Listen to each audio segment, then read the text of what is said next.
นี้ FC วันนี้มาพบสองบุญธรรม Channel อีกแล้ววันนี้สิพา FC มารับชมการกินข้าวเปียกข้าวหอมวันนี้เนาะวันนี้ก็มานำหมูคูเนาะวันนี้หมูคูเลี้ยงวันนี้นะ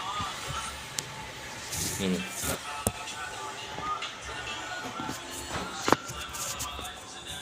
กองหมูแจ้งนะ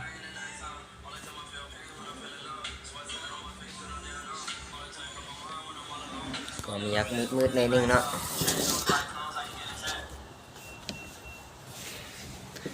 แต่ก็เป็นยังเลย FC เนาะ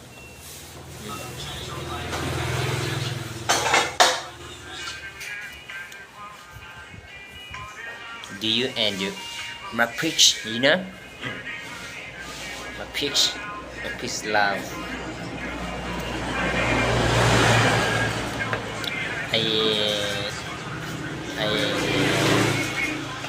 I don't like that.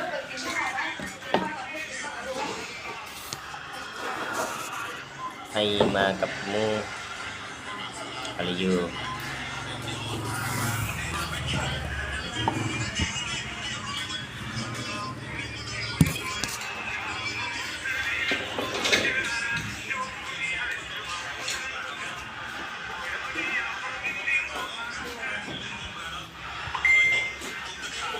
นี่บุยินเนาะเสียงเขากินเนาะเอาบุยินเสียงว่าวน้ำนี่สิได้ยินแต่เสียงกินเด้อวันนี้นะคะSGเนาะมาทานข้าวเปียกเนาะเบื้องหน้าตาอาจจะคือทรงโจรเนาะแต่ก็พร้อมที่จะฮับคนที่เข้ามาเนาะจะเป็นจริงใจอยู่เนาะก็รอพอสมควร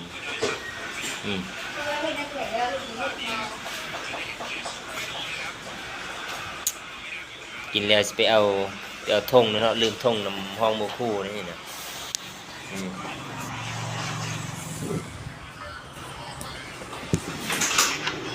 ใช่ครับใช่บ่ทันเนาะสงเงาบ่ทันกำลังสิลง YouTube นั่นสิเนาะบ่มีวิดีโอลงขึ้นมานี่ก็สิบ่มีหยังจังซี่เนาะถ่ายสบายดีเนาะเขาเปียกเด้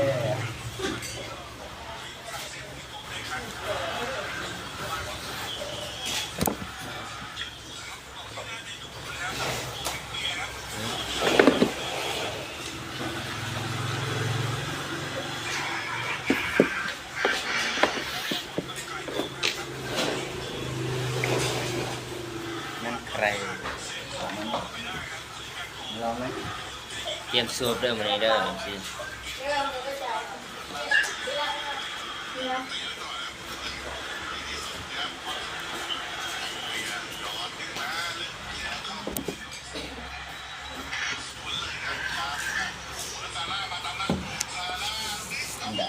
มันอยากมืดๆในนึงนะกองสิมันนี่ก็บ่มีหยังเนาะก็พาหมู่คู่ของเฮาแหละไปกินข้าวเปียกเนาะหมู่คู่ก็ชวนไปก็ไปเขาเลี้ยงเนาะมื้อนี้เขาเลี้ยงข้าวเปียกนี่หมู่คู่เขาเลี้ยงข้าวเปียกมื้อนี้ก็มา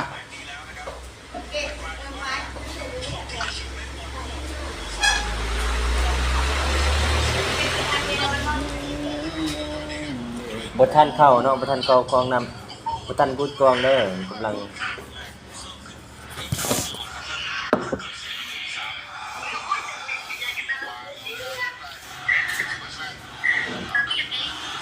หัวหน้าสองคนเอาก่อนลงนอกจะตามนำ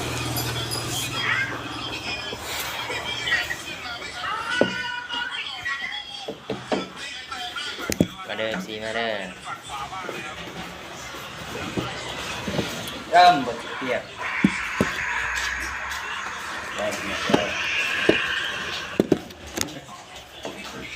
ท่านประธานเขา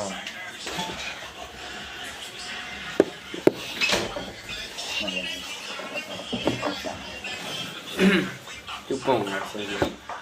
จุ๊บป่งมีเด้อข้าวเปียกสีแดง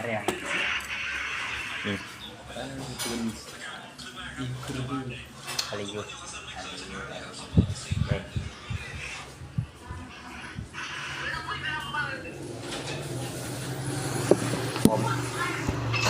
อมสวบเนาะหอมสวบเลย อันนั้นอ่ะว้าว มีเนาะกับปรุงเอาไม่เนี่ย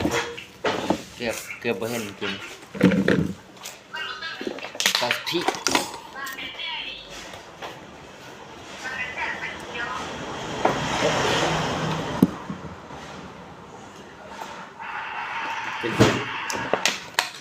The you and the shot pig อันนี้น้ำปลาเนาะ น้ำปลาอะไรล่ะ น้ำปลาสมุนไพรกินแล้วดีใจเวลาอยู่กับเจ้า กินแล้วยิ้มทั้งคืนนะ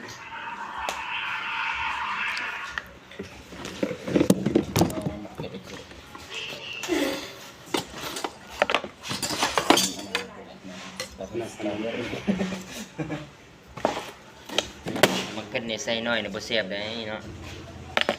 ต้องใส่หลายๆเลยนี่ แอปซีโอ้ยแอปซีแอปซี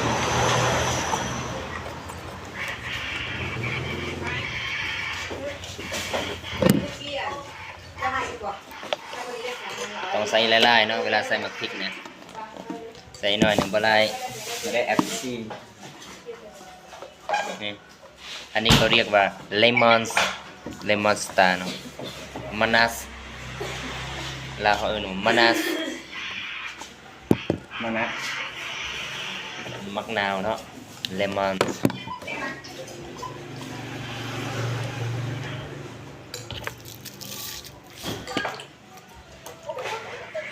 อุ้ยอาริโย นี่ก่อนครับ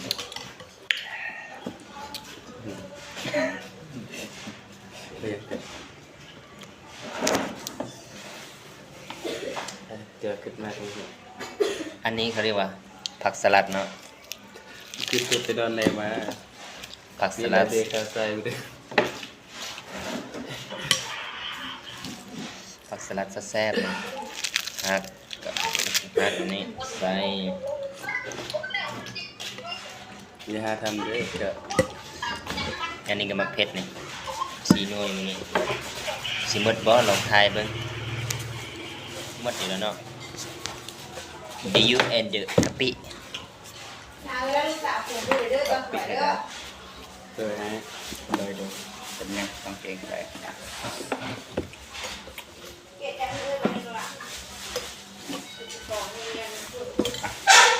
รามันบวงคือใส่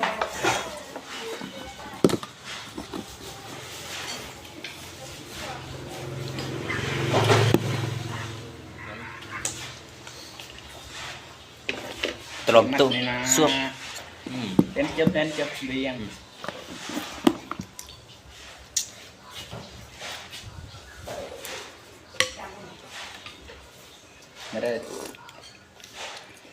ไม่ได้แอปซี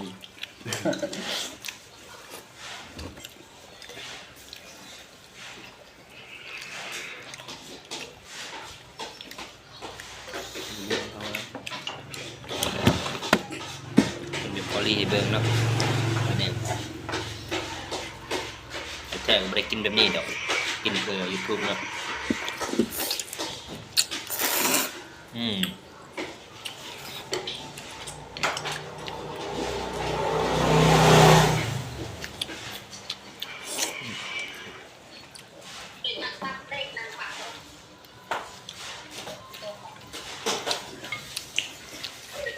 งานอะไรเปลี่ยนกัน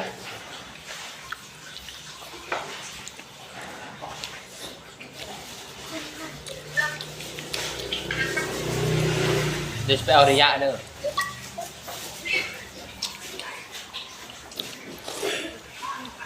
หน้าแหละที่เปลี่ยนการมันเนี่ยไม่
ผ็ดหมกเผ็ดเนาะ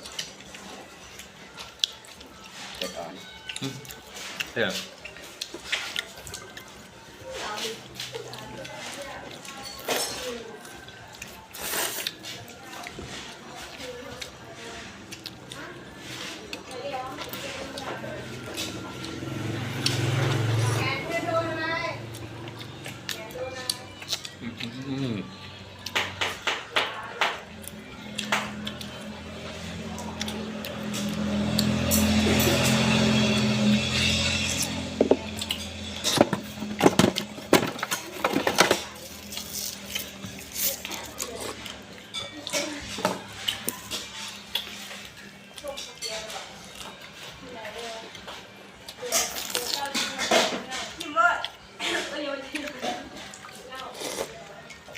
อันนี้เนี่ย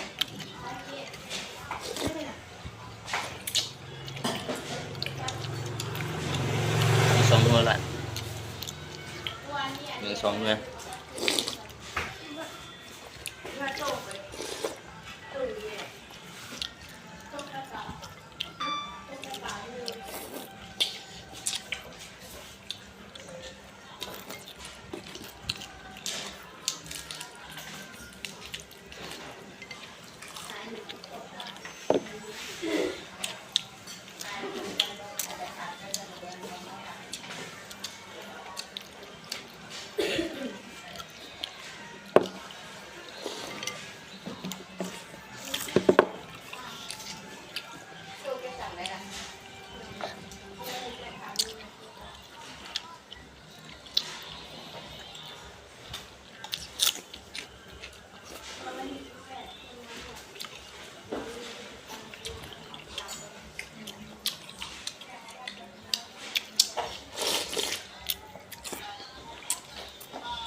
นิดนึง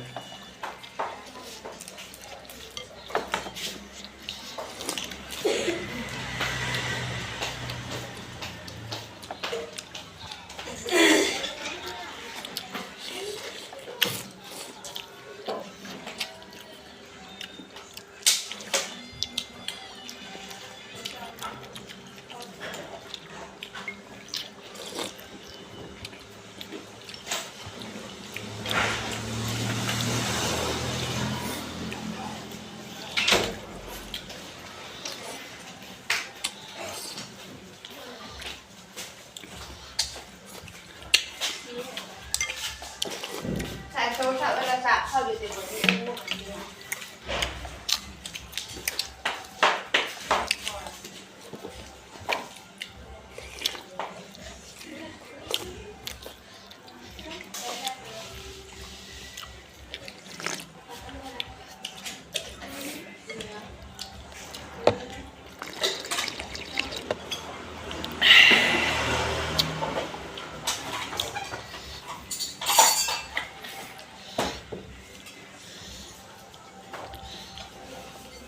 เป็นคิ้ว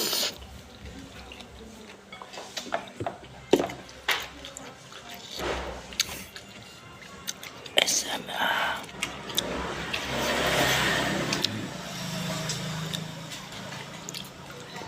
สมาธิรับชมครับไม่ถูกของคนจัดเนาะกินและแซ่บ ASMR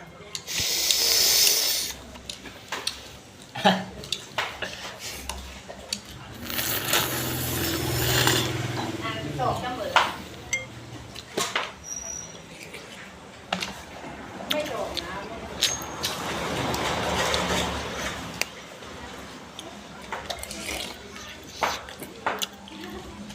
ไม่จับเอา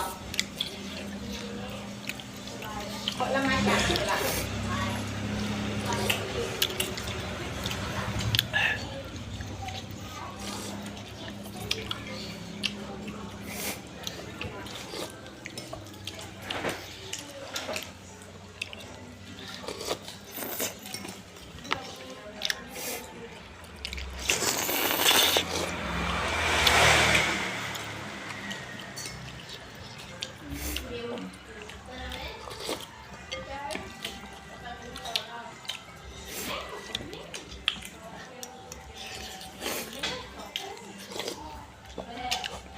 หมึก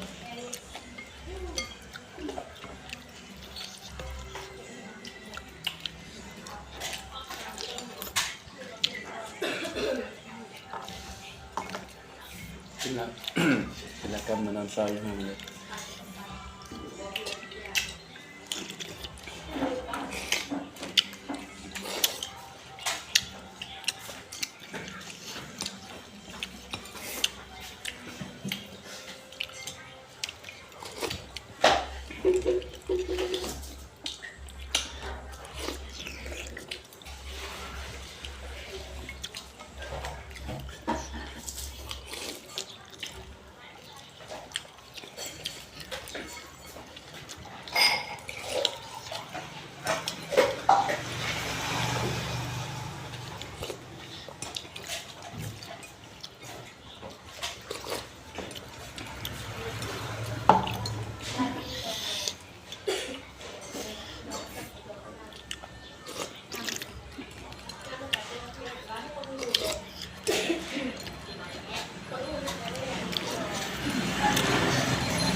แต่เบิ่งตัวสุดท้ายเนาะ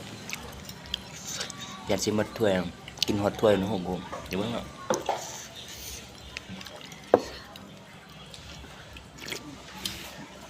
นี่น่ากินแก้วเอาสายแบบฟัน ง่ายเดี๋ยววันนี้เราจะไปเลย หนักกว่ามึง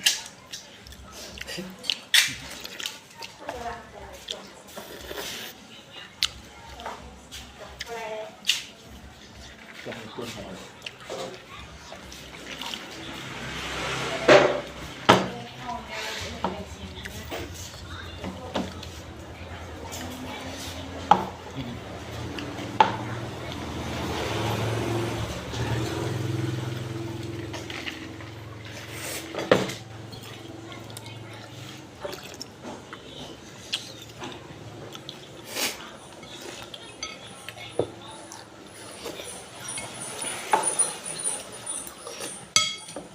ใช้ชีวิตแบบ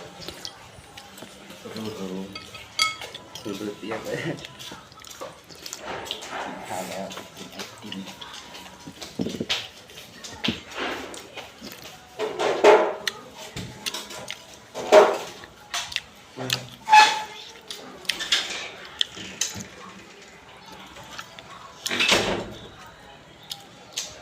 ป้ากองกิน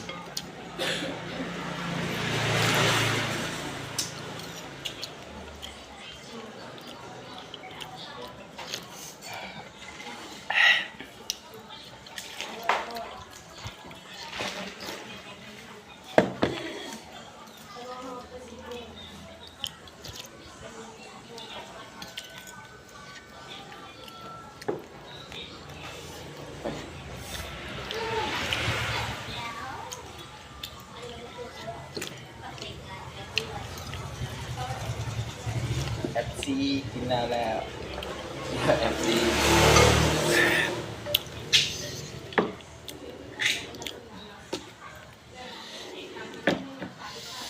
มาได้ แอปซี เอากินจบแล้วนะ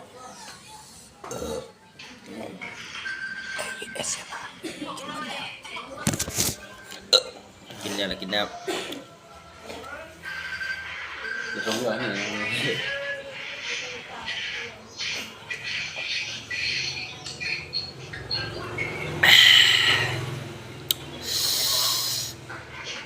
เย็นหดคอมันนะ มือกับมือ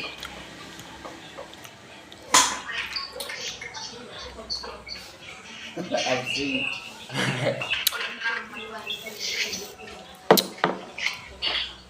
เอาเรียนแล้วเนาะฝากกดไลค์กดแชร์เนาะกดติดตามซองบนคำแชร์แนลอย่าลืมเด้อกดเยอะๆเบิ่งเยอะๆเดี๋ยวจะเอาลงละลายเนาะขอจบเนาะ